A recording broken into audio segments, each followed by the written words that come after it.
because that's quite nice to follow. Because you know that there aren't that many distilleries who age in smaller cask. I don't think, kind of in the UK. It's mainly the kind of warmer climates, so Australia, New Zealand, that will age in smaller casks, and America as well. So yeah, I everybody always says, when's it going to be ready? What are you going to release? And like, I don't know. Yeah. The cask will tell me. Yeah. And so with that, then obviously, you know, the kind of dream was born back in 2014, 2016. Sort of, you started going into an idea of what you were going to do. You've come into a category of English whiskey that's very young still. Obviously, we've got the English whiskey distillery who's now into double figures. You've got Chase, who are, I believe, sort of 10, 11 years old as well. How do you feel as one of those companies that are just coming into the point of not far off having whiskey ready, but you know, you've got stocks laid down? Is the fact that it's an English category, or do you not really put yourself as English whiskey because it's a Tasmanian style? No, we definitely put ourselves as an English whiskey, because we're certainly not, kind of, our foundations are in Scotland. That's definitely not true. Our foundations are kind of in Tasmania, but nor are we trying to mimic a Tasmanian whiskey.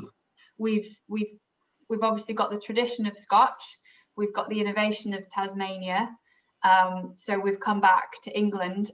You know, as you know, England isn't bound by the same rules as Scotland, so we can be a little bit more expressive, a bit more innovative, which means we can draw from everything. So, you know, England at the moment, we don't really know what English whiskey is or is going to be. We won't know for a few years until we've got more whiskey on the shelves. But I don't think you're going to be able to pigeonhole English whiskey in that way. It might be that English whiskey is made from, you know, English grain, it's matured in England, and maybe that's as far as it goes, because we're all doing totally different styles. We've got different stills, but I like that. And for us, I think we're in the best position because we're not the first. We haven't had to kind of, you know, break that wave. We're kind of riding the crest of, you know, English whiskey's wave. So they've obviously laid the foundations and set the scene, and we're kind of coming in behind. And then there's obviously lots of new distilleries behind us which haven't got whiskey in cask yet. So we've got this nice. Every few years, we're going to start seeing some more whiskey hit the shelves, and I think we're just starting to now, in 2020, all talk to each other, kind of really meet each other, get to know each other, figure out what everybody's doing and how we're going to be different and how we're going to work together to move forward and kind of push the category and get everybody else excited about it. You know, because like I said, some people don't even know that, you know, there's more to drink other than Scotch. I mean, I think are we up to 28, 29 distilleries now in England? So maybe 24 or 28. I'm not sure. Yeah, I'm sure at the last count it was about 28. But I think you kind of hit it on the nail on the head there, where you look at Scotland and you put it into the regions of Lowland, Speyside, Highlands, but you look at English, and every distillery so far with whiskey out there is just all over the place. So, you know, we're not going to be able to categorize it as such, other than it's English whiskey. Yeah, I agree. And you're going to have to get to know each individual distillery, you know, kind of, and learn what they're doing and what they're championing as their kind of unique selling point. And maybe in the next 5 or 10 years, there might be a loose theme or a rough thread, you know, a trend that we're all kind of loosely following. But I think, but I like that you can't pigeonhole it. It's no. Sorry. I think that's why it makes me so excited to be part of it, because it is so innovative and it's such an open category that we can kind of, within obviously legal, we can go where we want to go with it, which is so fun. That it is so nice like that. Like overseas, there are different spirit categories where they're confined to fermentation days, things like that, where we're doing really long fermentation, so 6 to 7 days, which in comparison to a lot of others is completely different. And I love that kind of thing, that you can make a spirit how you want to make it in your style. And that's why I'm really so proud of. And so the interesting question from us then, Sophie, knowing how much you like your Islay whiskies, is how much peated whiskey have you convinced them to make so far? I'm not answering that question. He's not snuck any bags of peated malt in yet. No. You will do, I'm sure. Yeah, I'm going to say, because I mean, you know, we do know she likes her Islay whiskies, and I think from talking to you early on, it was the sort of main focus was going to be on unpeated whiskey, with a possibility of maybe some peated at some point. But is that still the case, or? Yeah, it's still the case.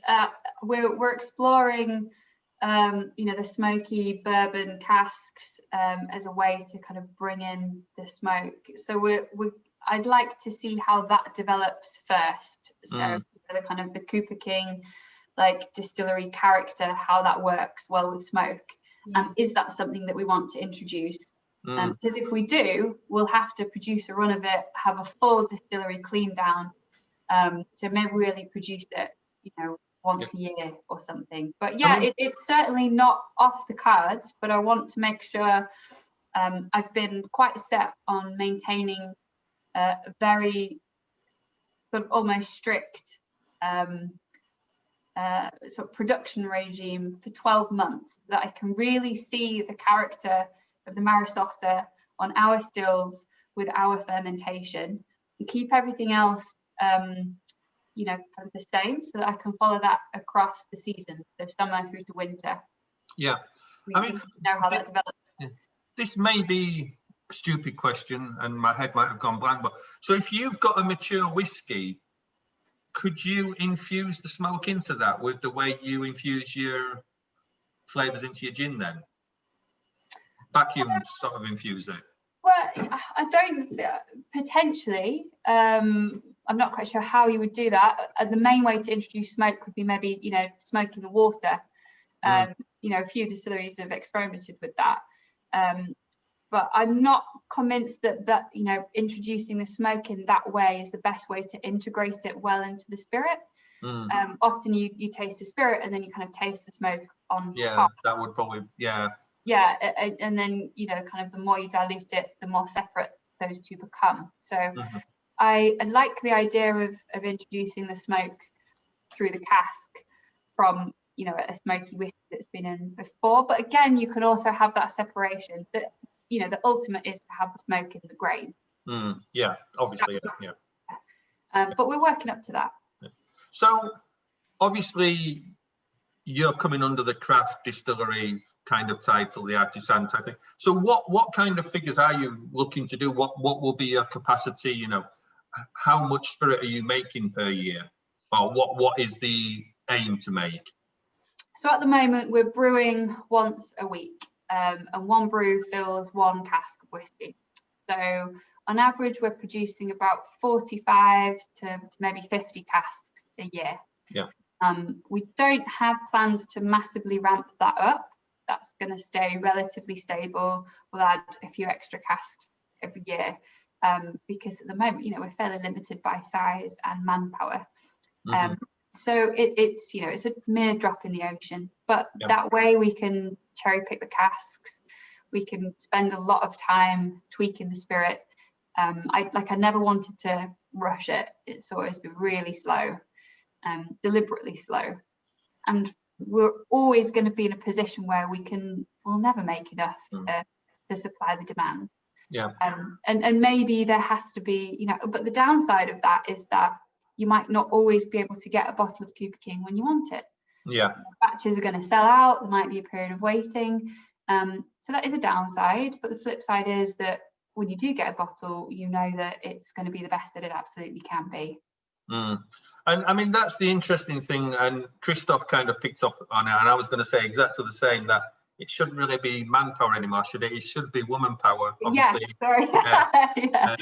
But I mean, the one question we're all loving to, wanting to know, obviously now you've got spirit in the casks, and now you've taken Sophie on. Have you noticed the angel share increasing? Yeah, massive drop in the spirit in the cask. Yeah. Because I know she keeps coming on and telling us how well it's going, so we're assuming she's sampling quite a bit of it.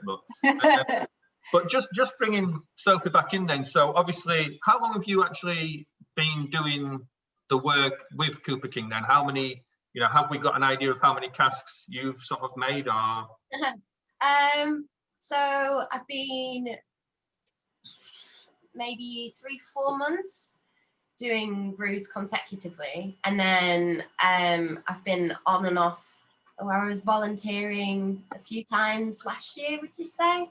Maybe more than a few times. Yeah, I think you've been with us about 12 months now. I think you first did your sort of volunteer brew day, back in November. Yeah, and that was a lot of fun. So I was just on the side taking photos and making notes, and I remember it, and it was brilliant, because I think it must have been about the 10th or 15th brew, something like that. It was really early on, and now we're up at about 50, so it was really quite early on, and it's completely different now. It's so funny. I don't know how many casks I've filled. Probably I filled my first cask, was it last week? And it was quite a celebration. It was good fun.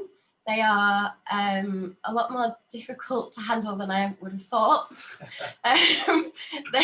They're quite fun little things. But they're a lot. Watching Sophie sort of move a cask around is like watching somebody hold a baby for the first time. Yeah. It's really bizarre. It's so petrifying. The most bizarre thing with that is that it took Sophie about 4 minutes to answer how many casks she's filled, but she knew how many casks she'd emptied the other day pretty instantly. Brilliant. It takes a really long time to stencil all those casks, genuinely. Yeah, a lot of your spirit is in cask now, though, spirit which you have made from start to finish.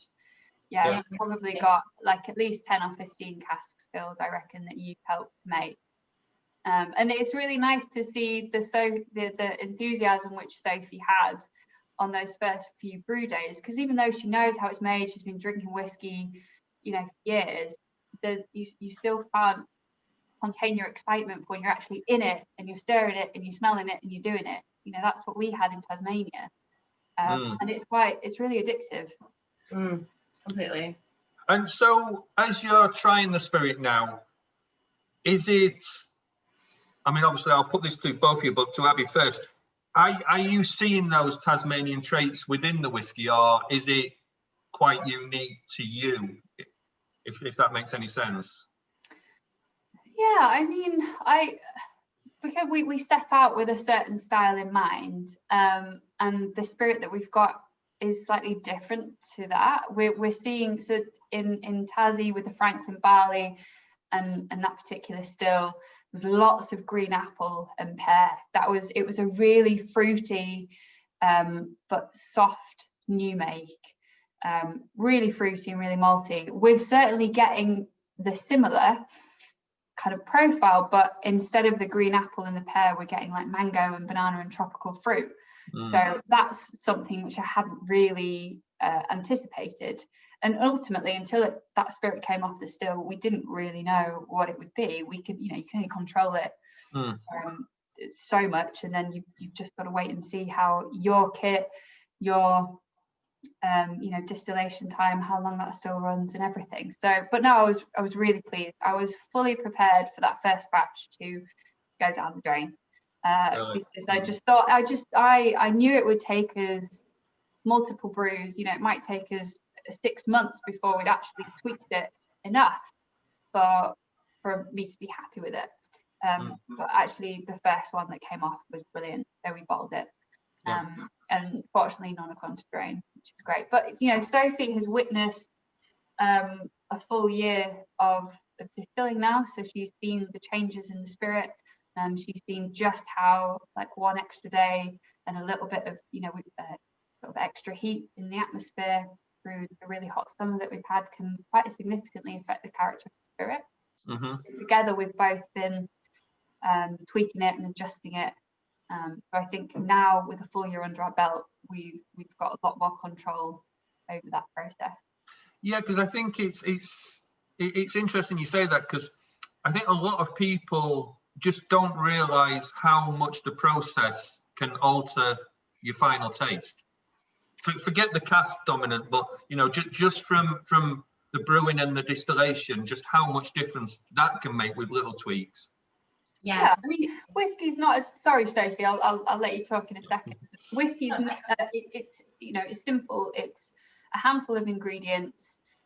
It's a brew. It's a distillation. It's put it into cask, and a lot of people just think, well, that's where it ends. You know, as long as I've got the key things right, I've got the right type of still, I've got a cask that's nice and clean.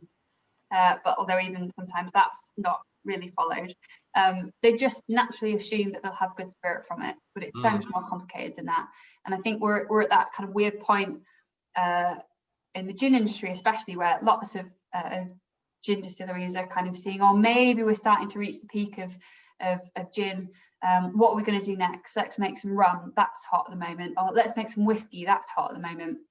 So we might start to see that happening. Lots of people just putting spirit in cask and, you know, just kind of giving it a go, which is fine. That's great. Anyone can make whiskey, but, you know, as you know, it's a lot more complicated than that. If you want to put a certain spirit in a bottle and you want it to taste a certain way, it's going to take years for you to get to that point. Yeah, definitely. I mean, so what do you want to add to that, Sophie? You can only control things to a certain degree, which is what I didn't know. When I started, I thought that you could control more or less everything, and you can constantly create a perfect spirit every time and it'll be magnificent, but it's not. And not only is that the way with life, it's the way with brewing. So with that then, Sophie, with that then, do you mean that you're not going to get that consistent spirit every time, rather than you can't control it to alter the taste? Well, no, not necessarily that. It's just like things like the environment.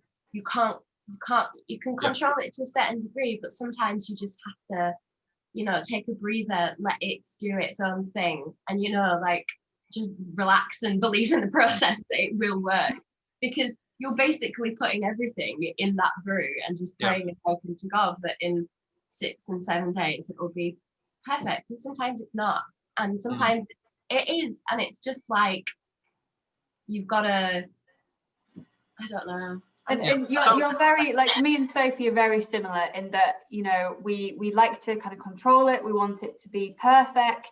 We're going to follow it X, Y, Z. We want this out of it, so we're going to do this.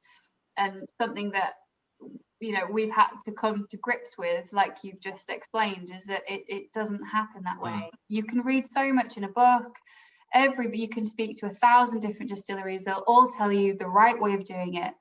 But until you do it on your equipment, in your environment, with your people, it's going to be different. And you just have to find your own way, and you've got to go with the flow. This is where that craftsmanship comes in, because, you know, you can control it, but then you take away a lot of the sort of magic of that whiskey in the process. Like, instead of trying to control everything, I'm trying to now learn to work with the seasons and work with the climate, and just let that impart its flavor. And we have to change around it, because we can't control that, so we let it, you know, kind of dictate what we do. So we've, you know, and Sophie says to me, like, oh my God, I don't know why this hasn't worked. I did it this way, I did it that way. We've done that the same way for the last 10 weeks. Why is it different? And I'm like, it just is. It's a full moon. I don't know. You know, so you've got to let that just, you know, happen. I mean, otherwise you'll never get anywhere. An interesting point to that then. So to follow that up, so obviously you're finding little differences within your new make, making it the same, virtually the same way as much as you can, using the same barley, and you're kind of seeing that the seasons. Could we possibly see maybe a batch of winter whiskey, summer whiskey, autumn whiskey, you know, a seasonal type whiskey, or, you know, is that a possibility, just to show the variances that the environment can make? Yeah, that's something we've been discussing recently, about potentially doing some, single casks where we do have everything the same, except this is a summer, this is a winter, and maybe the summer is a slightly shorter ferment because we can't keep it as long as we normally would in the winter because we're getting too much heat in there. That extra day of fermentation is just adding a little bit too much heat in the spirit because we're keeping it warm for too long. So we'll drop it back. How does that affect the flavour? And maybe they're really subtle differences, maybe they're really big, maybe they're subtle, but once they've been in the cask, they're quite distinct. So we will, but like I said, that we're only now at the position where we can start to kind of confidently do that. And at the moment, we're not charging the yeast lees. So once it's finished fermenting and the yeast drops out, we draw off from the top of that. So we charge only maybe 10% of the yeast. It'd be really interesting to see what happens if we charge all of the yeast. Yeah, I mean, and taking that a step further, then could you see a difference in if you're getting, say, a heavier whiskey in the winter or in the summer? Could that go into the bourbon and the softer whiskies go into your European oak instead then? Yeah, potentially. But again, that's one of the main difficulties, I think, which I face personally is being able to know what's going to happen in the cask. As a drinker, you've tasted the whiskey, you taste the end point, maybe you've tasted the start point as well, you've had the new make, I had that, but what I hadn't tasted was what happens in between. What happens if you have a really soft spirit and you put it into a really active cask, or you have like all those different variables. I don't have enough experience to say what's going to happen. I can learn and I can research and I can kind of give my best educated guess. And I suppose maybe I'm a bit safe at the moment. I've always said that it will be a year before I start to kind of open up and really experiment. So I think having Sophie join us at this time is a good time. She can kind of push us a little bit to explore and look at those different things. But so yeah, in the future there'll be some interesting releases. Brilliant. I mean, what I'm going to do now, I'll stop the recording and just say thank you very much, Abby, for coming on. Hopefully you'll stay on a bit longer just to have a chat, and thank you very much as well for Sophie, because we didn't really warn her too much that we were going to bring her in. So always the best way. Well, exactly. Catch her off guard. Yeah.